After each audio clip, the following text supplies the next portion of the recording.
Okay, again, thank you for coming and listening and taking part. I want to, again, just review our motivation and consider our motivation on this. And take the opportunity for the next 90 minutes to keep our mind on the great project, if you like, the great project, which is to work in our own ways towards benefiting all beings. And try to adopt a sense of universal responsibility and hope that the Buddha Dharma Sangha can help us in our journey, and recognize in the community, however large or small our contact with it is, as being supporting in that journey, and to do our best as individuals and also in groups to recognize Buddha and what Buddha achieved, and sort of maybe we don't necessarily accept all that we find about that, but at the same time, definitely a worthy goal, and certainly the responsibility of achieving or sustaining the ability to walk the path of enlightenment such that we may be of most benefit to all beings. And that's really why we're here. And in my small way, I hope to help in this. So thank you for that.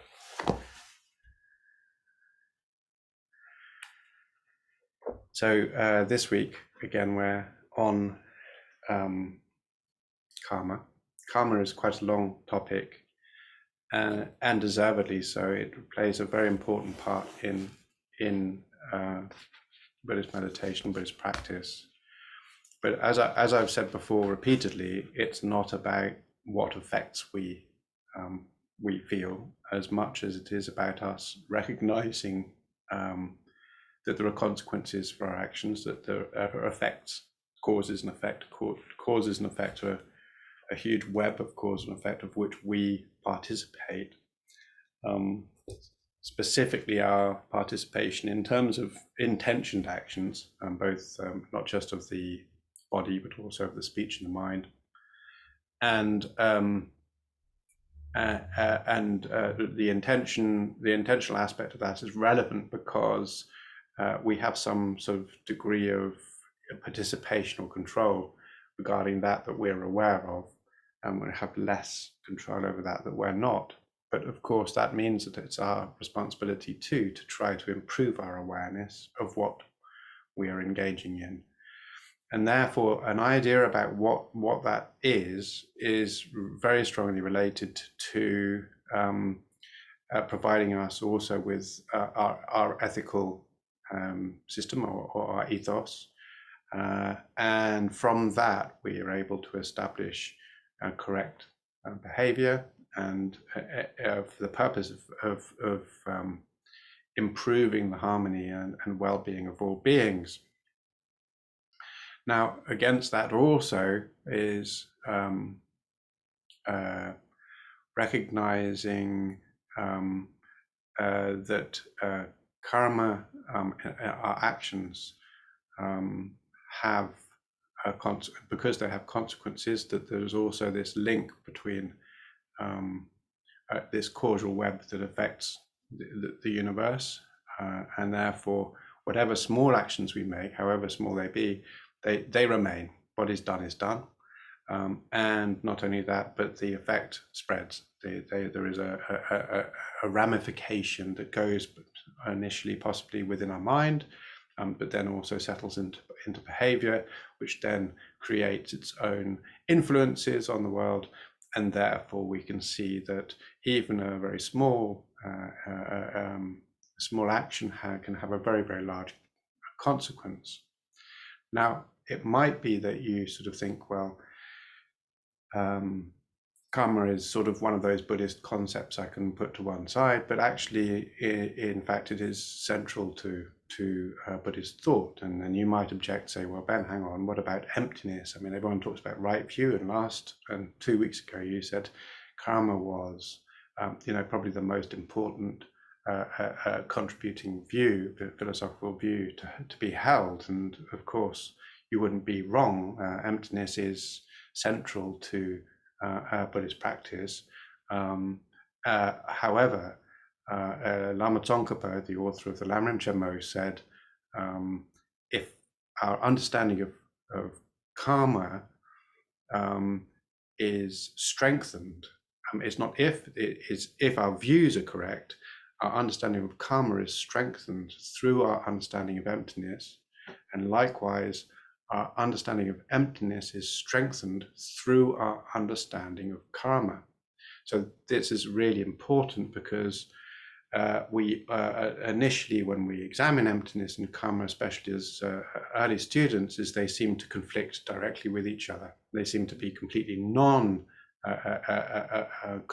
concordant. But here, Je Rinpoche says, this is not true, it's the opposite. As we really understand it and we get to grips with it, then we see that in fact they're both integrally part of the same sort of structure. And this understanding also is reflected not just because Lama Tsongkhapa tells us this, but also because we can see that karma depends upon, or if you like, is concurrent with, directly involved with impermanence, right? Momentary change. Everything changes from moment to moment. Nothing is permanent. It is stable except for non-existent things, absences. But in terms of present things, impermanence is always the natural state.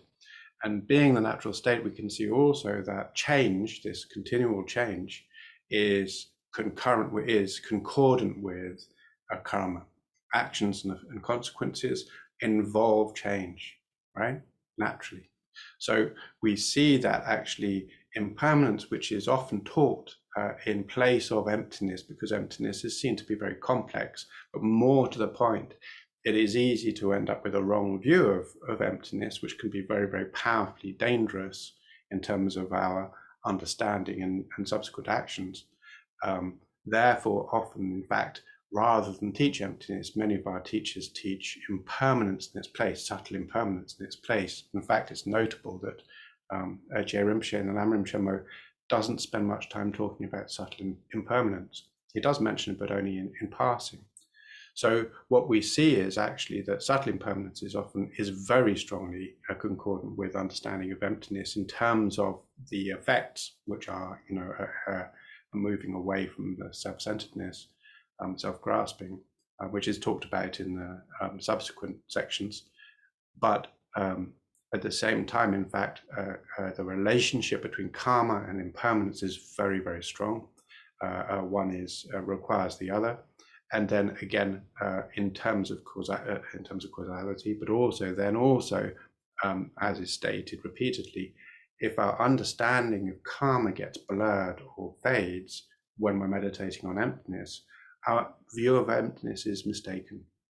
And likewise, if our view of emptiness fades when we're concentrating and meditating on karma, then our view of karma is mistaken, or again, our view of emptiness is mistaken.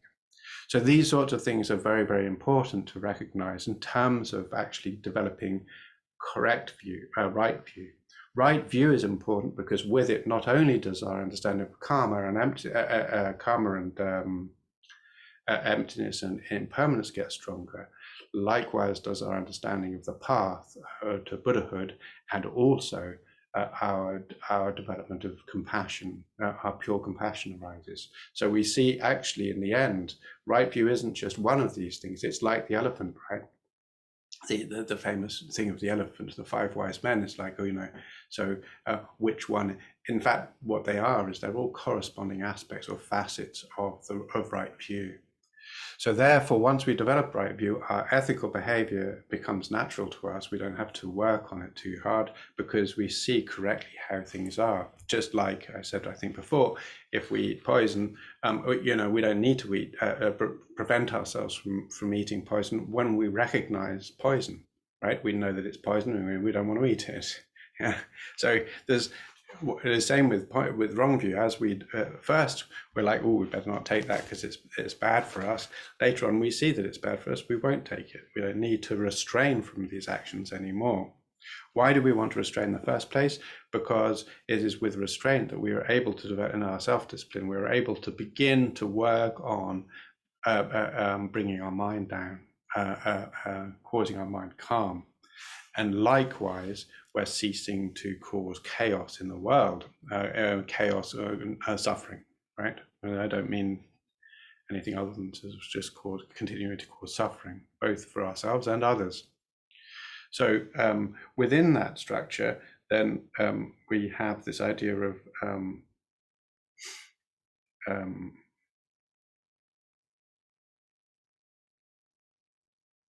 I can't remember now what I was going to say. Anyway, it doesn't matter. So these things are completely relevant in terms of our understanding of Dharma. These are not separate at all. So within this, then, while we're talking about karma, and we've so far covered sort of the non-virtuous actions and so on, such as killing, stealing, sexual misconduct, and so on. Lama Tsongkhapa now goes into specifically the idea of weight. So while we're using these 10 non-virtuous actions, of course, again, these are really classed as exemplar of the types of actions available to us. He says, he said prior, there are many different, countless varieties of which karma can occur. But what we're doing is we're looking at these as strong examples of karma, and they are relevant because they're often cited by Buddha in both Pali Sutra and Mahayana Sutra as the 10 virtues, 10 non-virtues. So they're used for this purpose again and again.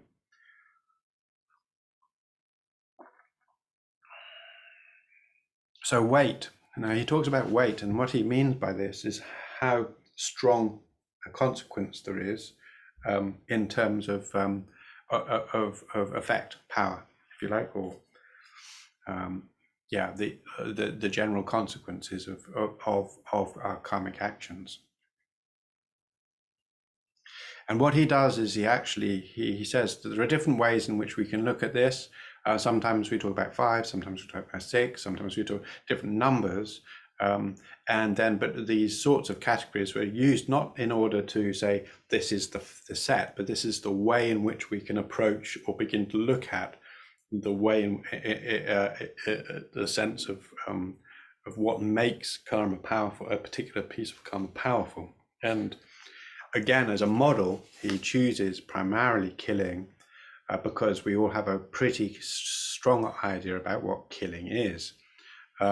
He does say repeatedly, then we will go on and look at the others, and we should treat the others just in the same, or all karmas just in the same way.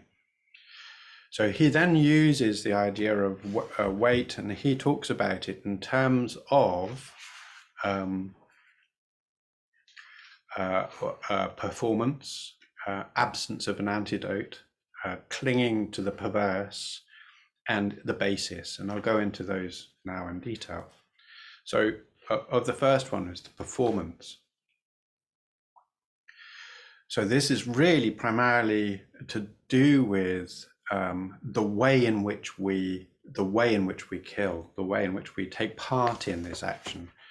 And he chooses 7 different points. And again, we don't need to worry about the 5 this, the 7 this, or whatever. What we're trying to do is to connect with and recognize the relationship of how this creates weight. Yeah. So delight, having delight in and being glad about having done this, taking this, or taking life in the future. So primarily the idea of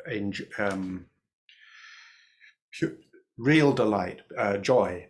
So again, what we see in the 6 perfections is it talks about joyous effort, and we also talk about laziness and the 3 types of laziness. So the middle type of laziness is finding pleasure in wrongdoing and finding a lack of pleasure in right doing. Yeah, this is one of the the many types of laziness. So again, what we're seeing here is that finding pleasure in doing something that is non-virtuous increases our relationship with it. It's not really surprising, yeah? Having delight in something makes it far harder for us to control our future actions. Therefore, we're creating a stronger relationship with this non-virtue. We will also find, and it follows, that therefore, with that delight, there's a sense of justification for it. So although this might not be mentioned directly, it's mentioned in several places, the idea of saying that if I say to you, it's not right to kill, but you actually have some pleasure in killing, it might be, I don't know, like something not necessarily all killing, but some specific killing, then you might then feel a bit of outrage or a bit of resistance to hearing this. And this would be because you take pleasure in that action, right? So there's a positive association with this, and you will then possibly justify it along specific lines and say, oh, well, this killing is different. This is, so try to provide a context or a defense to argue the case that actually it's far easier for us. This has been said by many modern ethical authors. It's much easier for us to justify our actions rather than to change our actions, right? So when we hear something that says, it's not good to, not only is it not good to kill, it's not good to enjoy killing. Our response is going to be, oh yeah, but that's different, right? So this can be all sorts of things. Like my grandfather used to like shooting birds, yeah, and he was very resistant to the idea that somehow there was something wrong with that. So for him, you could see it's like, no, it's absolutely fine. There's no doubt about it. So we can see quite easily this this correspondence between enjoying something and then defending or justifying the continuation of, or even the persuasion to others that it is a good thing to do. We engaging it in ourselves, doing the action ourselves, killing, causing others to take it up, which is what I was saying earlier on, and also praising it. So to say, not only is it, it's great, let's all go out and try shoot, do some bird shooting, right? So not only that, but saying, oh, it's great, it's really good fun. So this sort of thing here, again, is, I only just chose an example that I could relate to. So in this sort of sense, we can see again, it doesn't matter whether it's birds or not birds. The point is killing in this sense. When we're looking at the action in terms of engaging in it, causing others to do it, either through persuasion or through actually direction, saying you do this. Like for instance, if you're a boss or if you're a senior in the army, or even in sort of senior management or whatever, then you've got some control over people's actions. You say you need to do this, you need to do that. Then in this way, this is causing others to do it, and then also praising it. So saying, yeah, this is the right thing to do. So again, it's like not only necessarily praising the killing, but taking part in saying, yes, fantastic, that was a great job. And this is one of the problems about war news. So we might find it very easy to say, oh yeah, such and such, they managed to get rid of all the enemy and so on. This is really difficult from a Buddhist perspective. This is actually praising killing. So this is something we need to be quite aware of in terms of the consequences to our mentality. Why is it a problem? Because we're trying to find a mind, we're trying to develop a mind that recognizes a right to life for all beings, or a right to happiness for all beings, a right to non-suffering of all beings. So therefore, even if we look at the indirect effects of killing in terms of those families who lose their sons, or the birds who lose their children too, I think I talked about a blue tit whose child was child was killed by a magpie, and the two parents spent weeks or days anyway in the garden looking for their child. So we can see that the suffering is definitely present, right? The act of killing is probably the strongest act of disempowerment one can imagine. So in that sense, it's an easy model for us to understand. Therefore, we need to think carefully against the project, our project of wishing to benefit all beings. Where would killing fit in that, right? So it doesn't really fit very well.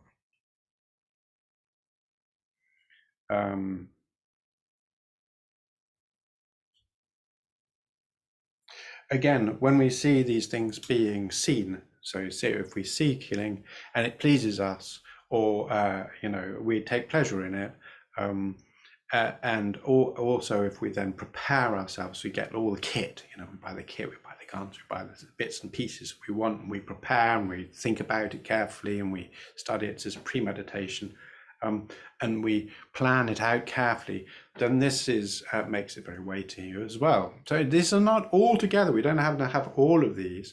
We just need to have one of these for it to become weighty, to become a powerful effect. Again, another one is to be constant and diligent in one's killing. So again, this is like if I take great pleasure in it, I might want to go bird shooting. I want to make sure I do it every week. Go shoot some birds, and then also killing in excess. So killing more than is even necessary, or whatever necessary means. But it says here killing a great deal, so killing more than is necessary. And then using torture. So in this case, causing deliberate harm in the process. So not just necessarily causing the death, but also making it a powerfully painful death, and therefore through torture or through deliberate, not necessarily physical torture, but mental or other forms of torture, emotional torture.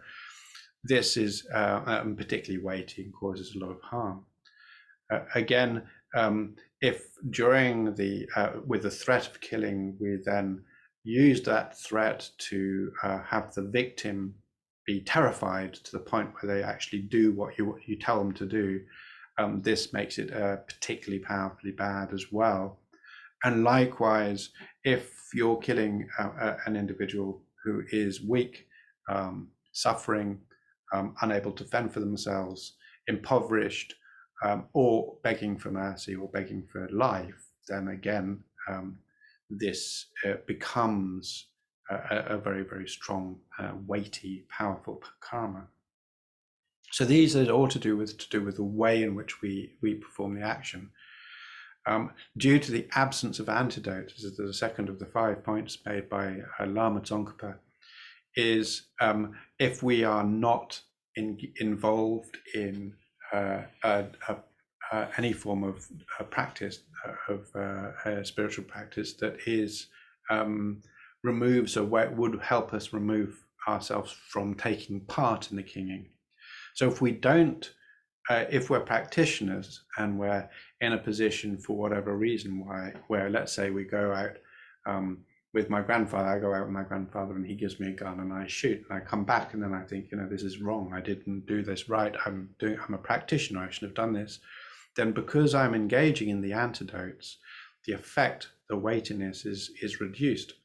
But for my grandfather, who's not involved in thinking about these daily precepts, in fact, he was actually quite ethical. So it's a bad example. Maybe I shouldn't be using him critically in this sense, but we can imagine somebody who thinks it's great and has no restraint in terms of sort of these sorts of behaviors, not taking, for instance, precepts on a daily basis, and so on.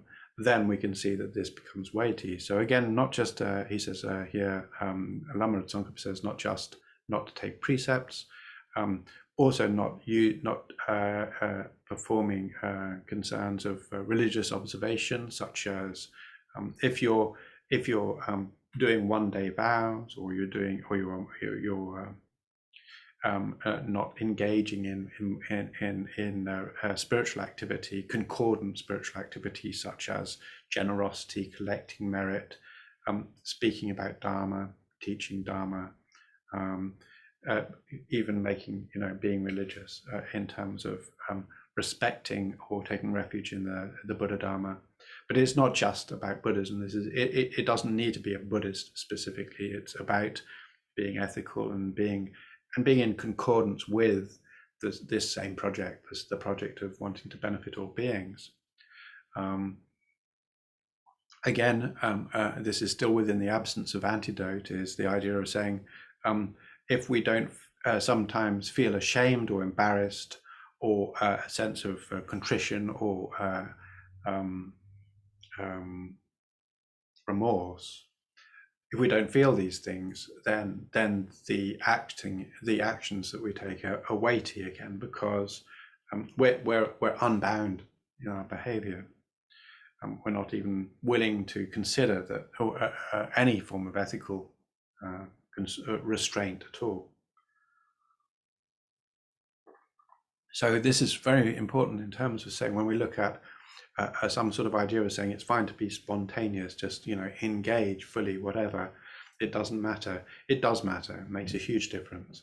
It's really important for us to be to feel a sense of responsibility and care, consideration about what it is we're doing, and also to recognize it in ourselves. So when we do something wrong, to feel that remorse.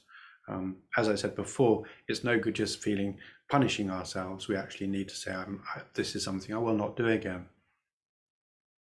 Determination not to do it again. And then again, it says the fourth one in terms of absence of antidote is if we have clear knowledge of the teachings in right view, and or we are free from worldly attachment. In other words, we are literally living a spiritual life. If we don't have this, then the action is very powerful. So again, what this means is, in terms of the section, weighty due to absence of an antidote, is, as I said earlier, if we're meditating, if we're actually trying to make a difference in the world, we're engaging in a spiritual, we're sincere practitioners, it reduces the effect of our negative karma quite considerably. If we're not a sincere practitioner, if we're not engaged in a spiritual path, if we're not willing to take part in that, then our actions, our negative actions, become weighty, and our good actions become weak correspondingly. So this isn't something to do with a judge or some arbitrary balance.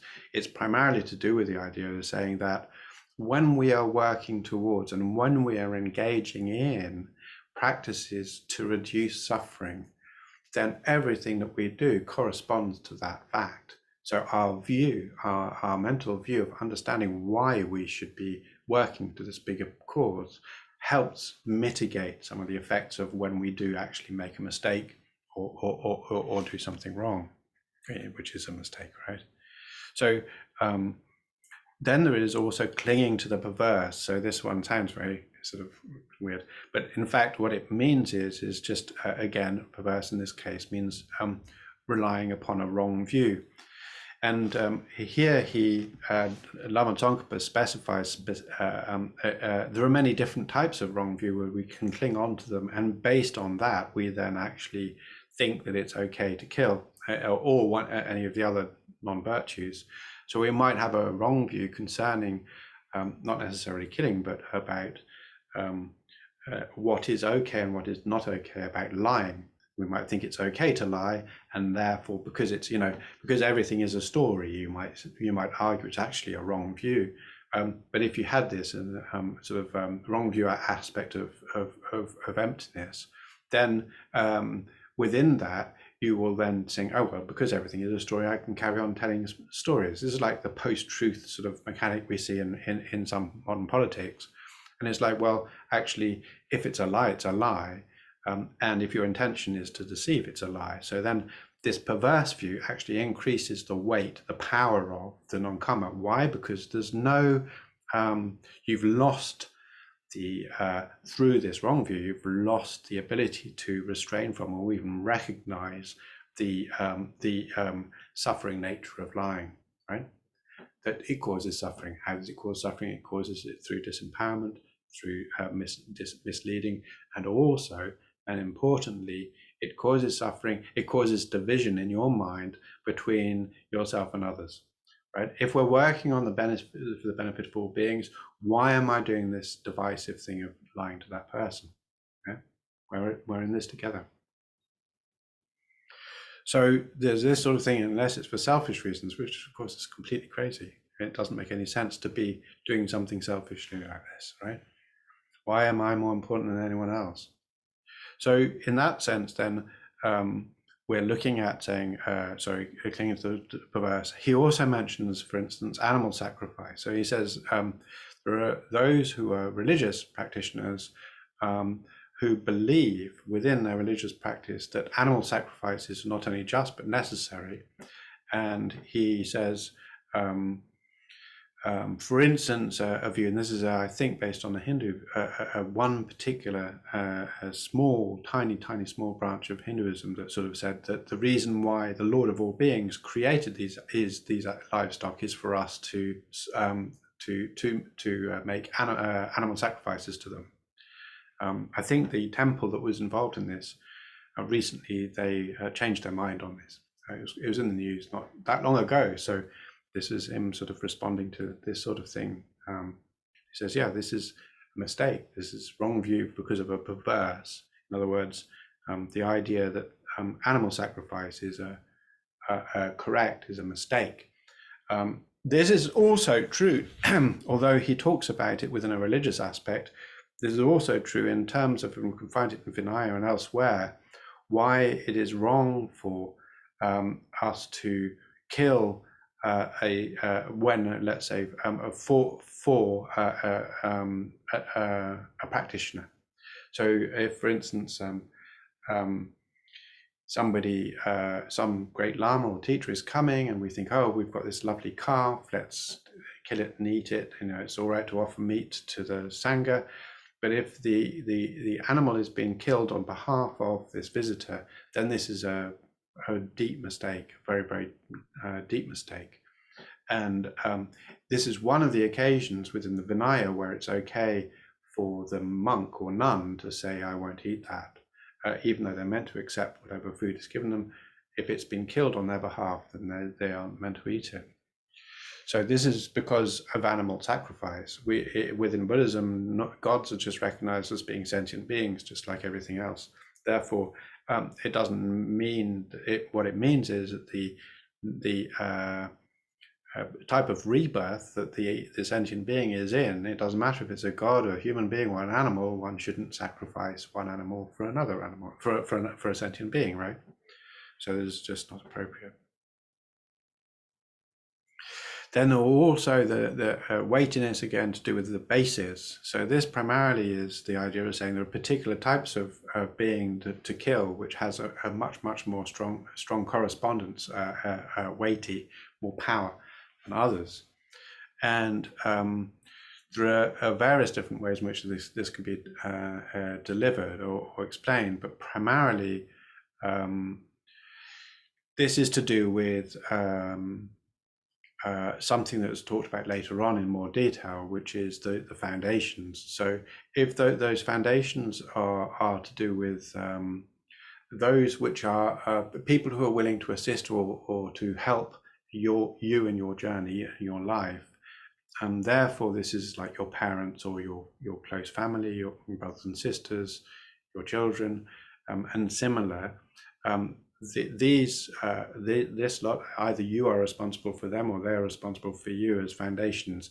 And this comes very much again to what I was saying about refuge. So this idea of if you are an object of refuge, or you your parents are an object of refuge, or your those people who provide you with a safe base, a secure base when you're young, they belong to this foundation group.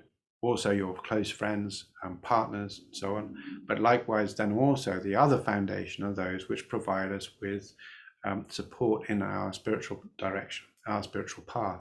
Remember, this is not about saying whether or not we're belonged in the Buddhist tradition. What we're saying is anything that is involved in the path of benefiting all sentient beings, recognizing Buddha Dharma as a valid path within that, then they are our refuge. And within that, as our refuge, if we then want to kill even an individual member of this object of refuge, there's a very weighty effect.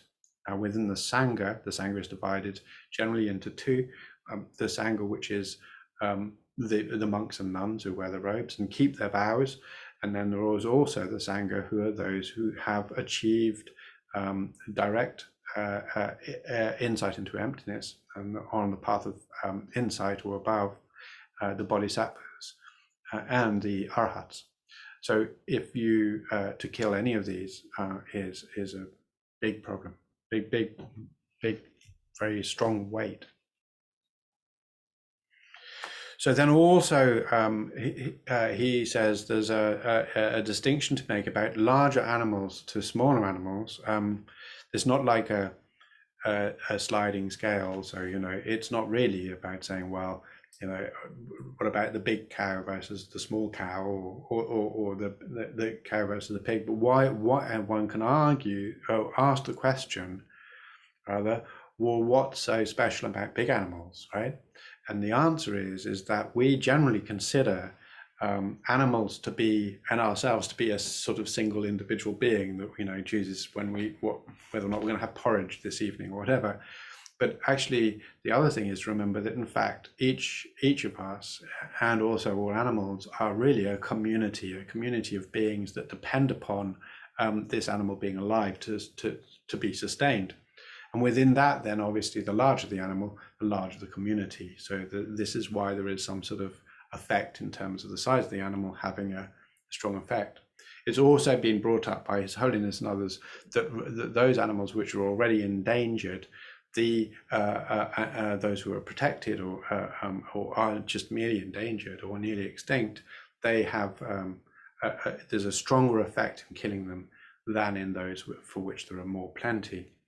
That doesn't mean that it's okay to kill. There are lots of chickens in the world. It doesn't make it okay to kill them, but there's less weight attached to killing a chicken, let's say, than a dodo or you know, something similar. So in those sort of senses, this is the base. This is the basis. In other words, the object of that's being killed, family, friends, dharma. Teachers, our teachers, but also those who protect us in our jobs. So you could argue possibly for those who actually care about us, who are trying to work on our behalf, they are also something that we should not be killing. So even like a good trade union rep, yeah, you know, it might sound silly, but these really mean something in terms of saying they're there to help us. Then for us to kill them is really not very good. So then if we have the opposite of these five, then that would be called a light killing. In other words, opposite would be, you know, not delighting in this, not in liking it, really feeling unhappy with it. You know, being a practitioner, you know, strangers or whatever. So in this sense, the effect is much lighter. But it's still a consequence, and still we should avoid it at all costs if we can. So that's, he says, then this is killing. And then we need to understand, again, as I said, the weight of the remaining 9 non-virtuous actions, and in fact all karmas, is similar, except that things change according to the specific actions. And he says, for instance, stealing becomes weighty due to the basis if it involves taking a great deal over a small amount, or taking good things, particularly special things such as very rare or expensive medicines, or is stealing after a deception from those who should be trusting you. So, for instance, like a corrupt banker or whatever.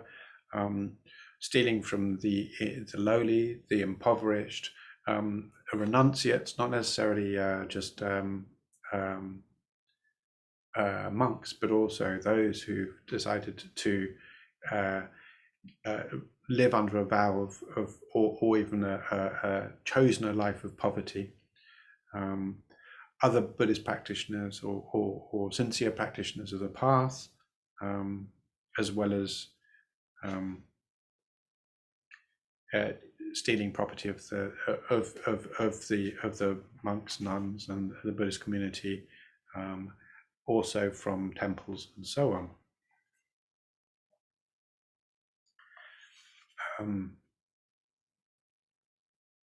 Sexual misconduct is weighty.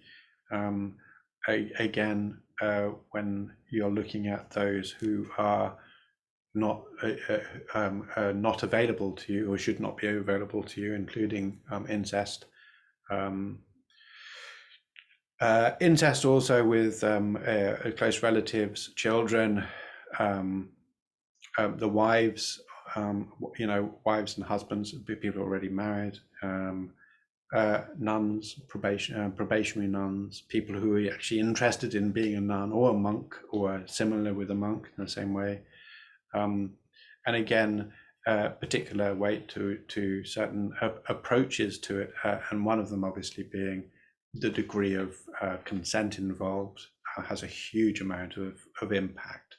So non-consent, absolutely, or aggressive sexual assault is very, very, very weighty. But also not just aggressive sexual assault, but also coercive through, for instance, I don't know, giving ice creams, whatever. This is, I don't know, whatever. So this is a way of saying, ooh, nice, let's do this. No, this would be terribly bad. It's not good to do this. In other words, it needs to be free. We're looking at empowerment, right? Really empowering others to have to be free. And this idea of sort of trying to persuade people to do what you want is just wrong. It doesn't make any sense, not just within sex, just in general. So then this sense is like inappropriate. Then lying that is weighty due to the basis is often due to like through desiring to deceive, telling lies to those who've helped us, especially even again our close foundation and our foundation community, both the Buddhas and also our parents and family.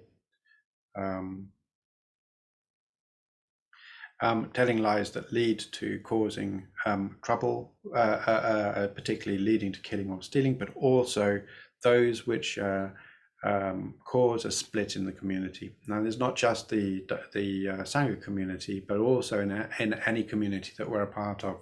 So when we tell a lie and it causes a split or causes a divide or causes trouble within a community, then this becomes a very weighty lie. It becomes a very powerfully dangerous lie. Yeah, and divisive speech, which is specifically about actually causing this division, likewise is similar in terms of the object. But it also talks about splitting, for instance, teachers from their students, parents and their children, or as well as a community. So these sorts of things.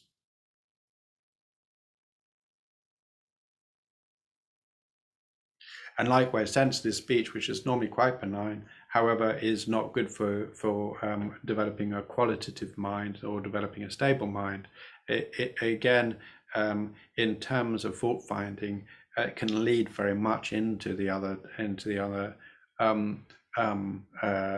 non-virtues, and likewise, because of that, they can it can be weighty based upon consequences. But also anything that then, for instance, terms from being a joke, let's say, about both the texts of the Buddhists, but also the non-Buddhists, and we then sort of end up finding ourselves ridiculing, I don't know how to pronounce it now suddenly, but ridiculing or taunting inappropriately about other practices and other spiritual traditions. This is weighty. This is a really bad thing to do. And again, it's splitting, it's causing trouble. And likewise, therefore, to criticize a teacher, even if it's not our teacher, or to say things that are like silly or belittling, is really not good at all. Covetousness is weighty. Generally, what we find, and he mentions this again, is things that do with these two foundations, right? These that to do with those people who are there to support us, and also the Buddha Dhamma Sangha. These things are sincere practitioners, people involved sincerely in the path. These things then take on a much greater weight, right? So it's just like our family, our friends, our teachers, our supporters, those who wish us well and will work to help us in our journey, anything to do with this is generally going to cause trouble. So covetousness, again, if you want to take from your best friend, there's much greater weight to that than if it's a stranger. It doesn't mean it's okay to take from a stranger, as I keep on saying. This is just to do with increasing the power, the negativity of this, right? And also malice, especially for those who may have done something wrong to you, but they confess that they've done something wrong, and they show remorse for you to want to continue to punish them, is really very, very bad indeed. But again, also there's the same. So it comes to your community and so on. If you have malice towards a member of that community, then it's very, very, very powerful. It's very dangerous. Wrong view that's weighty due to the basis here is generally to do with specifically rejecting, right? We've talked about this before. So when we reject, we say, I reject karma, I reject rebirth, or I reject the Dharma, or I reject Buddha, especially within a Buddhist context, right? Then this is particularly strong, powerful. And it's why you'll find so many teachers saying, look, some of these things you might find very hard to accept, but it's better to say, I'll remain open-minded about it. I don't know for sure. Therefore, rather than close my mind off, I'll leave it to be open. And so within the scope of what is taught in our tradition, there are always going to be some things that at first we find really hard to understand or to cope with. And then over time, we might be able to accept them. And then within that scope, we can say, okay, well, look, maybe I can't always accept this, but sometimes I can. And within that scope, then at least I'm not rejecting it out of hand. As soon as I reject it out of hand, I'm creating a huge obstacle in terms of the path that I have chosen, right? So if I say, Dharma's great, but I don't understand, I don't understand karma, that's okay. But if I say, Dharma's great, Buddha's great, but karma's all wrong, then I'm making a fundamental flaw, I'm making a mistake, because I don't understand. I really don't understand what karma is. And this is why it's so important to make sure that we study and get to understand ourselves what these different things mean.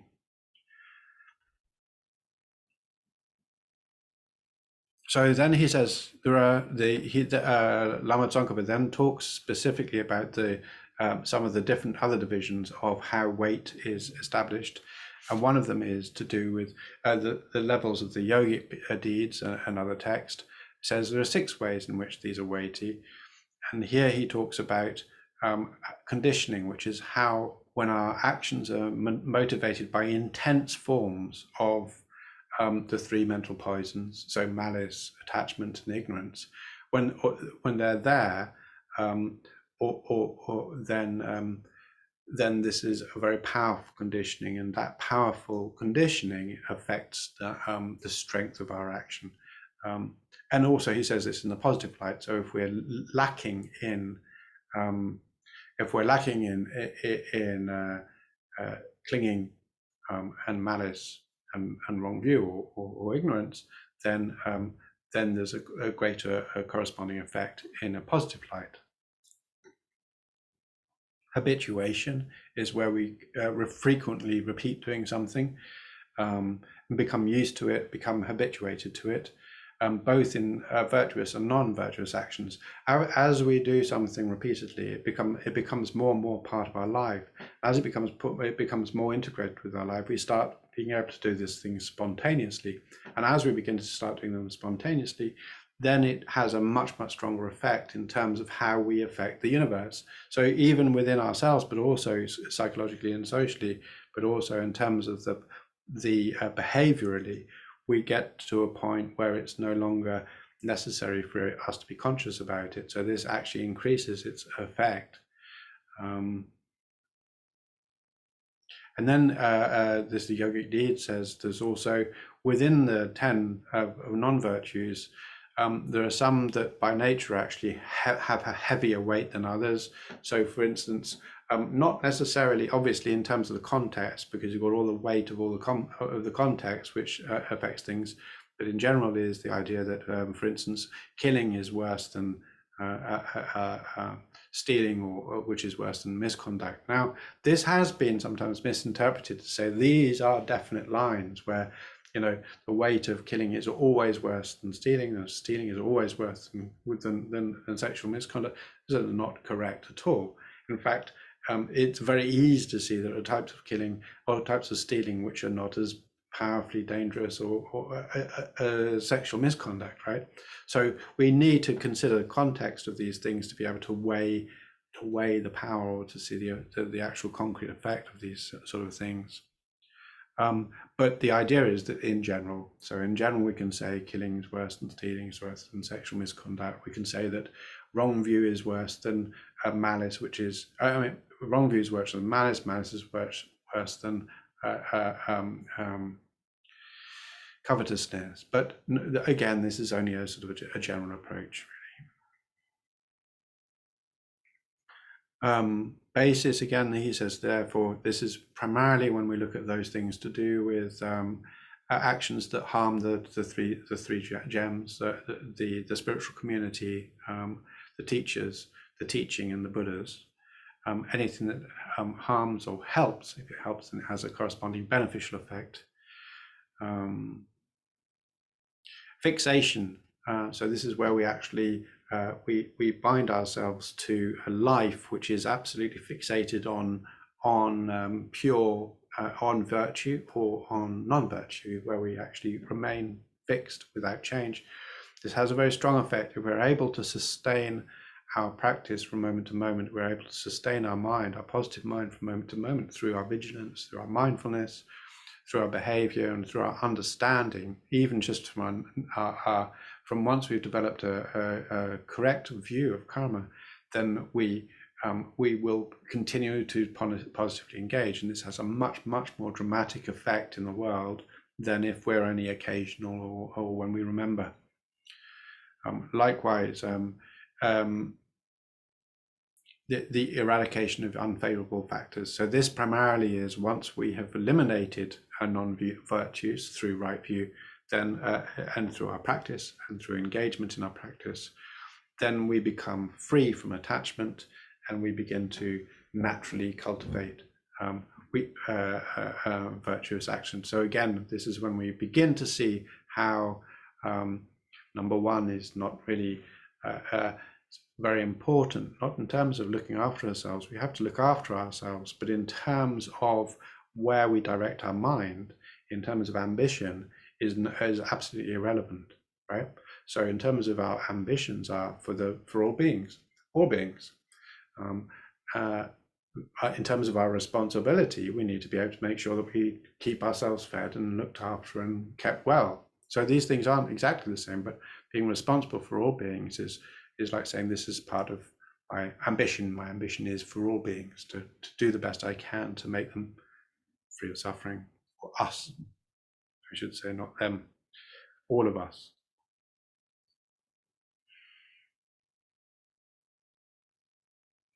So then Nagarjuna's friendly letter says the 5 types of virtuous and non-virtuous actions, again we're talking about the weight, right, arise out of persistence, obsession, a lack of remedy, and so on. And the principal foundations of virtue are huge. So among them, strive to cultivate virtue. So I said this is where Je Rinpoche talks about the principal foundations being these 2 foundations of virtue, the 3 jewels, and those who provide assistance, such as our parents and our family and our friends and so on. So this is Nagarjuna. This is a very old traditional text, not recent, saying these are how we need to think in terms of strength or the power of these actions. So he says then also there are 4 aspects of these of the strength and 4 ways in which they actually appear. And this is again, it might feel a little bit like we're overlapping, but the idea isn't necessarily to say that that these are strong divisions, but ways of us to begin to understand how the mechanism of karma of our activities work within the scope of spiritual practice. Us as sincere spiritual practitioners trying to avoid or trying to work towards our goal, the universal goal. So again.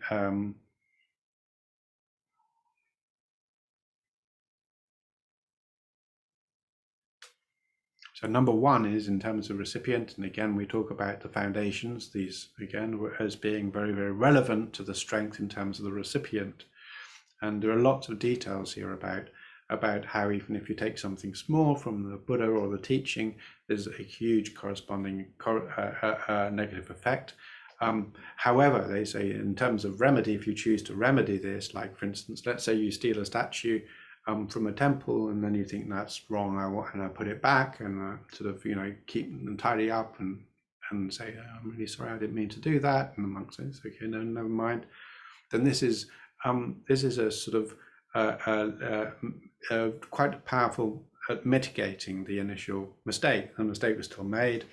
There's damage done, but the remorse and the return and the confession and so on, this here, and the openness about it, this here reduces the effect quite considerably.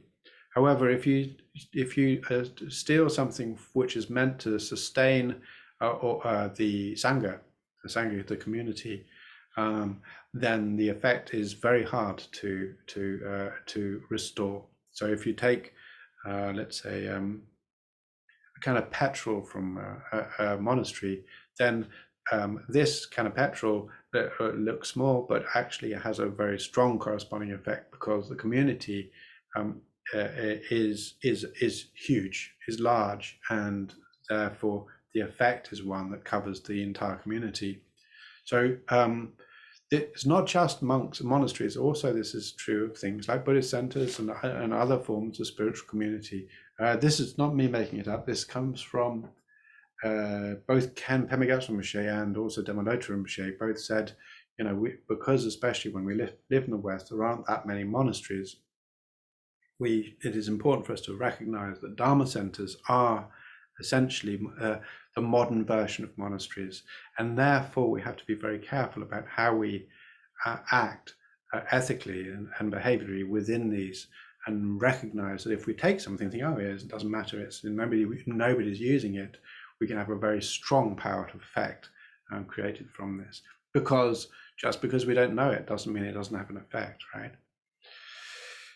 So these sorts of things, in fact, he says here, is that if you don't care about your discipline regarding the community, even taking a leaf or a piece of fruit can cause huge amounts of powerful consequences. So here he talks about saying, you know, like hell, and you can go to hell for this and go to hell for that. So I want to be clear. I said earlier on 2 or 3 weeks ago, I said, you know, there's karma is not about punishment, and yet if we read this on it straight off, and it sounds very much like, actually, you know, you do this, then you get that, and it's not really like that. It's much more to do with the idea of understanding that, for instance, if I don't recognize with respect the importance of the community and the possessions of the community, I don't recognize the value of the sincere practitioners, and how incredible, you must know just how hard it is to find or to sustain a community of sincere practitioners, right? And when we recognize that, whatever we do to help, to hinder it, even in something that we might consider to be very, very small, has a dramatic effect, very, very dramatic effect. Those of us who, even for a few minutes, have been able to assist in a Dharma center have generated, even without knowing it, have generated a massive positive effect. And this thing here is not because this is a Buddhist tradition and therefore everything Buddhists do are wonderful. It's because the purpose of these Buddhists, the purpose of a sincere practitioner, the purpose of these things is to benefit all beings, right? Is to help everybody. And that is itself why these things are powerful. Not because it was Buddha, but because of the purpose that's delivered with it, right? So this sort of thing has a very, very strong consequence to it, very, very strong, powerful effect. And it doesn't necessarily happen immediately. It's not like you go to hell, but what you're doing is you're setting up, we are setting up these behaviors which are easier and easier for us to do. We become more familiar with them. We find ourselves more open to the path through them. And because we find them more open to the path, we're able to travel more extensively, benefit more extensively, become more key to the benefits of our path. Likewise, if we disregard, or close, or reduce, and we make mistakes, then this effect again has a corresponding negative effect, that gradually and slowly we are working towards the decay of the practice, to the decay of the Dharma project, to benefit all beings. So it might feel at the moment very, very insignificant. It might feel that what I did to help seemed very small, like maybe doing a bit of gardening or whatever. Then this sort of thing doesn't feel like very strong. But it, in fact, because it's setting ourselves up, it opens ourselves up to understand how that project works. Then we become more able to access and also to benefit other people involved invested in the project. So again, there's also a division made about householders and community members. So especially like monks, or also really Arya beings. So those beings who are quite high up on the path. But even anybody who's entering into the path with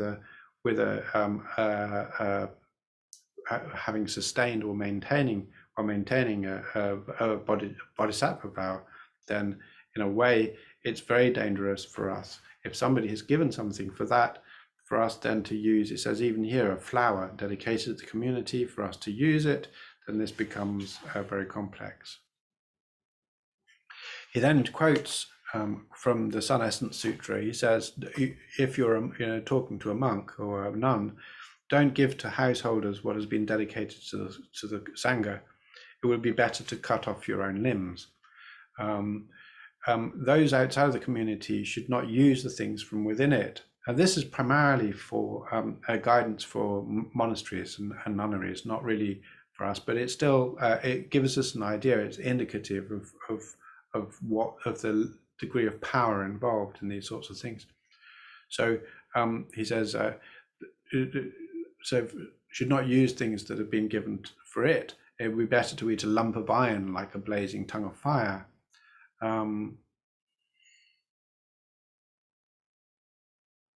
Anyway, there's a few verses, and I don't really want to go into all that. There's just, in a sense, it's like, you don't want to do it, right?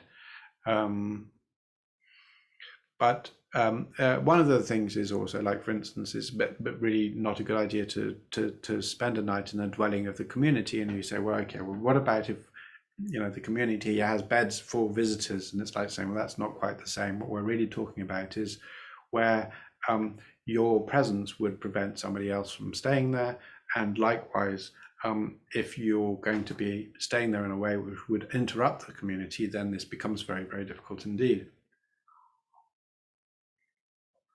So anything that would disrupt or cause trouble from staying there is really not good at all. But also the importance is recognizing that this place is dedicated to the community. And we're not talking about the local community. We're talking about the community of spiritual practitioners. Then it needs to remain that way. So then Je Rinpoche goes on some detail about the strength of, again, with bodhisattvas and the bodhisattva vow, and it's very similar. It says even, there's plenty of sutras which say even a single grain of sand offered by a bodhisattva to a shrine is nothing compared to everybody doing hundreds of years of worship, that sort of thing. And in this sense, it's talking about an Arya Bodhisattva. So once we've got this level of enlightenment, this is the third stage in the 5 paths, whatever we do has a very, very significant, powerful effect.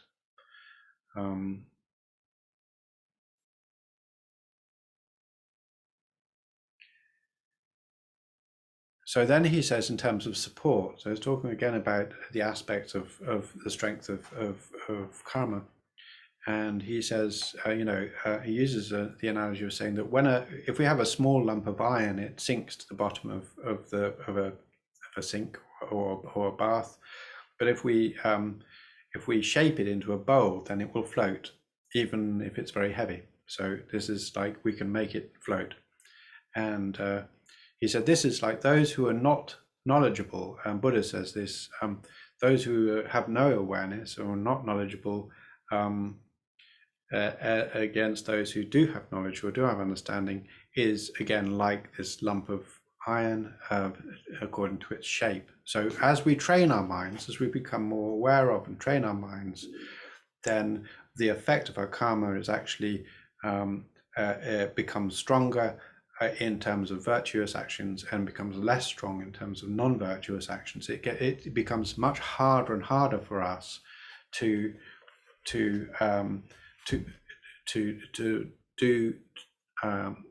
actions that have strong, powerful negative consequences, and opposite the way for those which are positive. So it becomes easier and easier for us to do something positive. And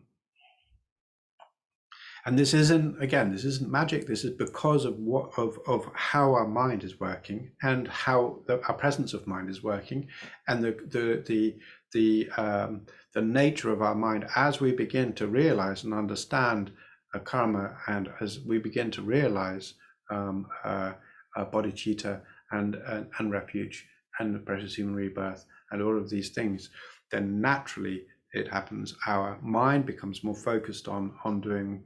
Developing our loving kindness, our degree of impartiality towards all sentient beings, our willingness to care and act accordingly, our generosity, and so on. So these actions of love, loving kindness, mitigate quite strongly any other sort of spontaneous or natural actions, and even the desire, obviously, to take part in, or the willingness to take part in negative actions, is naturally diminished as we understand these things. So it's not like too much of a surprise, therefore, that these things carry so much weight.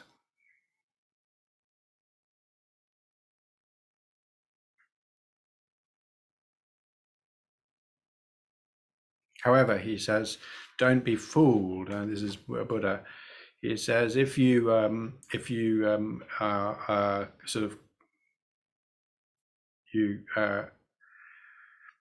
pretend to be a valid practitioner, even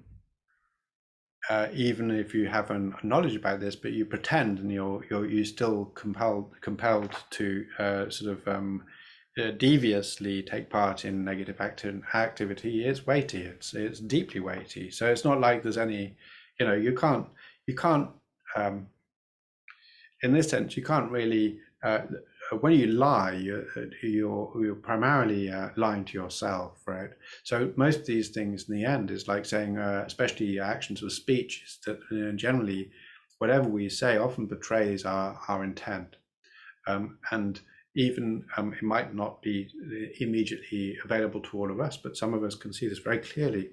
And so what we can also see is essentially that lying to ourselves, trying to persuade ourselves that we have the ability to do this. I was talking about this earlier on with killing, means that essentially we're not actually changing in any way the power of the consequences of our actions.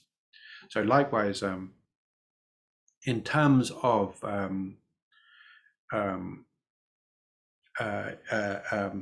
fantasy, obviously, if we have a fantasy, then there is some consequence to it. But if we then say within that fantasy, I'm not going to do that, then the effect is very strongly mitigated. If we then think, actually, I will do it, then of course the effect isn't. It doesn't matter if the fantasy is a good one or a bad one. Essentially, what we need to do is to try to think about saying it doesn't have any meaning to me if it's negative, and it has a lot of meaning to me if it's positive, right? So then it goes on to this again about monks and nuns and so on. But he says, for instance, those who a monk who doesn't observe ethical discipline but drapes themselves in the robes of a monk, appears to be a monk, then even if one day of eating food that's been donated to the monastic community, he does a huge amount of harm. So this again, the reason is of course is that if we allow ourselves, if we're portraying ourselves as belonging to the community, but we're not part of the community, we're damaging the community very, very strongly, and we're damaging it not just while we're around, but we're damaging the tradition of the longevity of that community, and we're damaging Buddha Dhamma. So in that sense, it becomes harder to find harder to find teachings.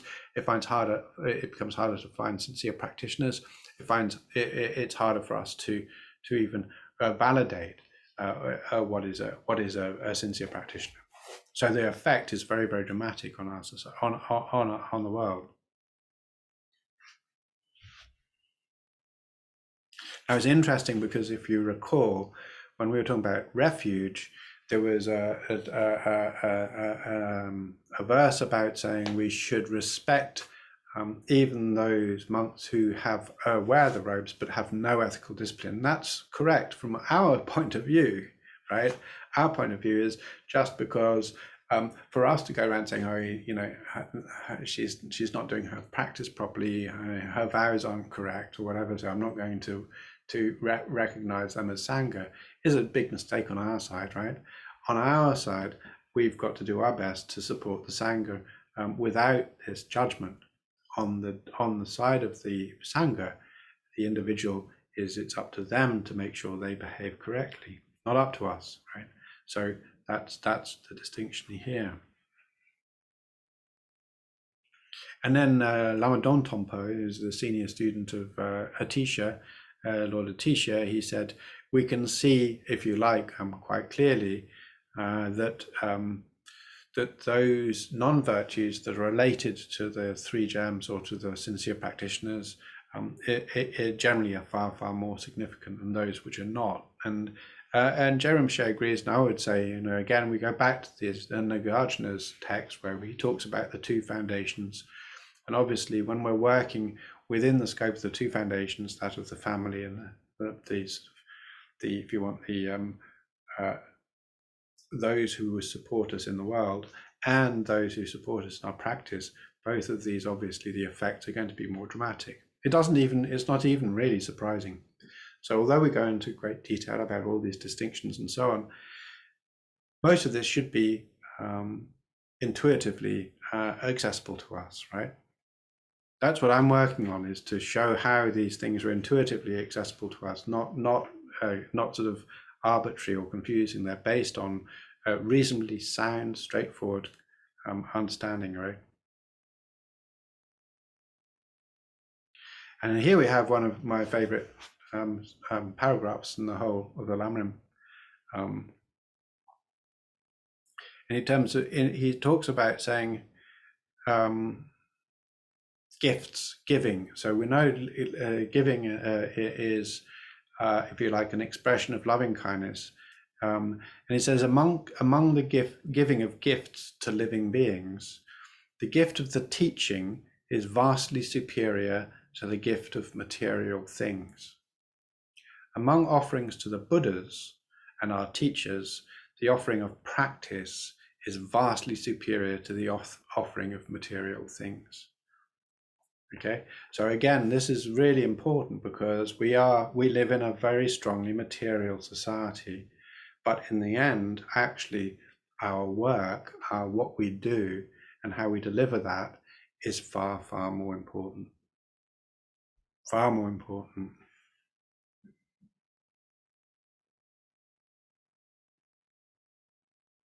So then he talks about strength in terms of attitude. I think we're coming to the end of the day.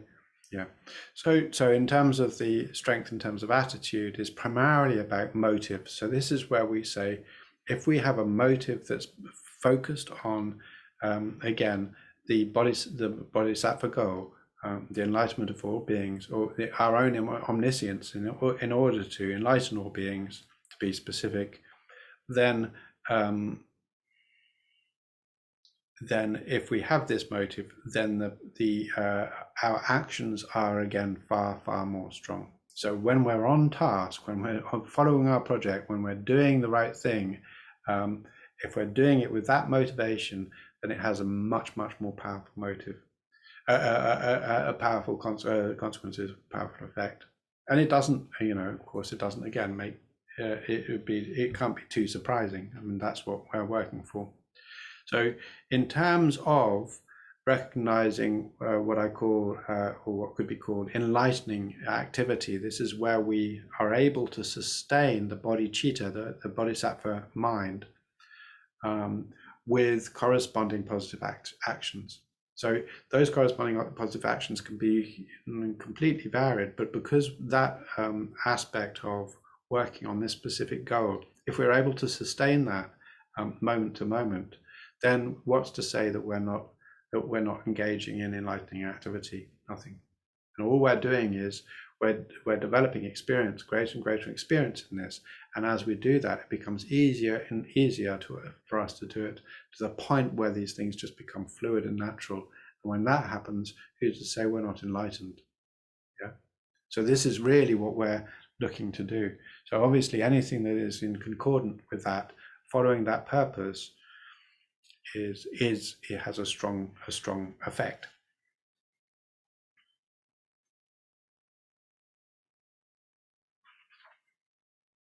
Okay, so it's a little bit short today, but I think the next one is we're going to go into effects and how consequences, if you like, and effects, and how the effects are tied to causes. And a little bit on that is a lot of this is going to be to do with future lives and how things happen within the scope of current lives and future lives. And I've said several times now how, and to my view, we don't need to. Some of us might struggle with rebirth, or the idea of life beyond some sort of continuation of the mind beyond death. And for those of us who do, I would, out of respect, would suggest not to reject that, but to sustain an open mind. And for those of us who do accept it, if we struggle with the mechanism of that, then one way of seeing it is as I said before, how the whirlpool in the winter dries up, but in the summer dries up, and in the winter becomes quite strong. And likewise, our minds, when the body is no longer able to sustain us, the mind ceases within the current scope. But when an opportunity for this mind arises, in other words, one which is concordant with this mind, then it reoccurs. And likewise, when that happens, when that mechanism happens, the correspondence to our actions will remain, will be sustained, because this is the energy that we've invested in.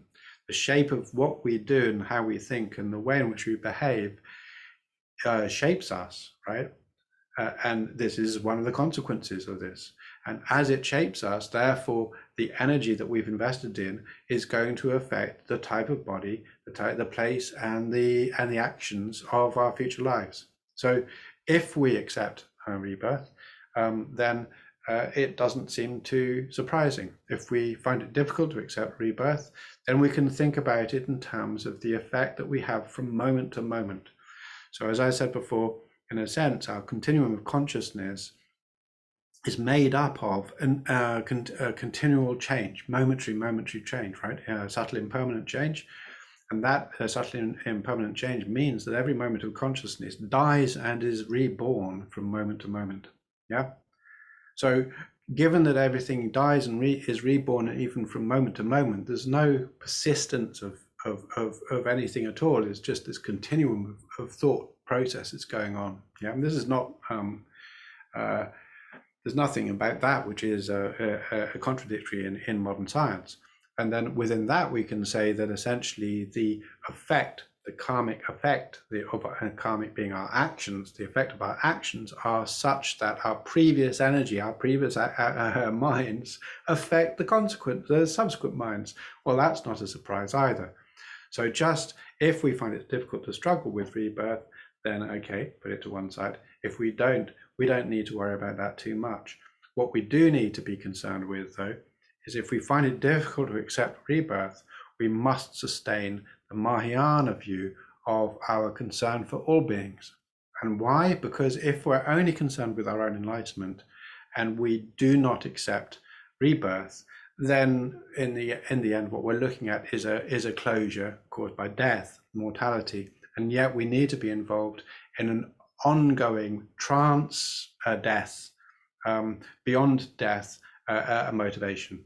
So our motivation needs to extend beyond our life. And in fact, there are many things within the Lamrim that suggest that we need to do this, such as death awareness, meditation, which we all recognize is like saying our own life is not important in itself, is not it should not define our activities. It is important, but it shouldn't define our activities.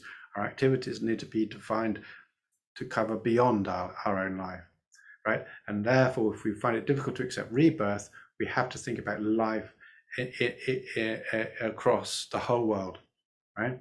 Life and the effects of life, our social responsibilities, our responsibilities to living beings, to our offspring as well, and so on. So in that sense, we still have to take part in the consequences that go beyond our single life. Okay, so that's enough for this week. And so just to dedicate, I want to dedicate, probably not too surprisingly, dedicate any merit today towards, any benefits today towards our practice, towards offering practice to all sentient beings, and our ability to work on our ability to actually take part in that through improving our minds and learning and active taking action that is beneficial to all beings, right? Restraining from killing and so on, slander and so on. So anything that helps me, that's what this is for. That's what this is for. Anything that benefits all beings, that's really what this is for. Okay. So I've been a bit serious today. So let's just finish with a couple of minutes of sitting meditation on karma.